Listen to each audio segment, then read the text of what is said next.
রাজধানী ফার্মগেটের একটি বাণিজ্যিক ভবনের আগুন ৮ ঘন্টার চেষ্টায় নিয়ন্ত্রণে এনেছে ফায়ার সার্ভিস। আগুন নিয়ন্ত্রণে কাজ করে ফায়ার সার্ভিসের ৫টি ইউনিট।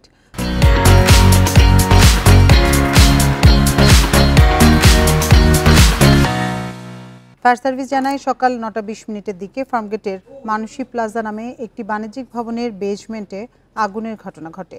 খবর পেয়ে ফায়ার সার্ভিসের ৫টি ইউনিট ঘটনাস্থলে কাজ করে। জানা গেছে মানসী প্লাজার ৭তলা ভবনের বেজমেন্টে পুরাতন মালামালে আগুন লাগে, কিন্তু অনেক ধোঁয়া থাকায় অগ্নি নির্বাপন দেরি হয় বলে জানায় ফায়ার সার্ভিস। প্রাথমিকভাবে আগুন লাগার কারণ বা ক্ষয়ক্ষতির পরিমাণ জানা যায়নি।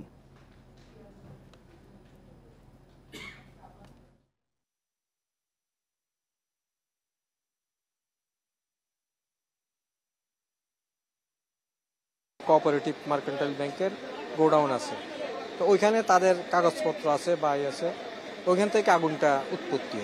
গ্রাউন্ড ফ্লোর পুরোটাই হচ্ছে গোডাউন। কাগজ, পর্যাপ্ত পরিমাণে কাগজ একদিক দিয়ে আগুন নিভানো হয়, অন্য দিক দিয়ে আগুন জ্বলতে থাকে। এই পর্যায়ক্রমে বন্ধ হয়, আবার জ্বলে।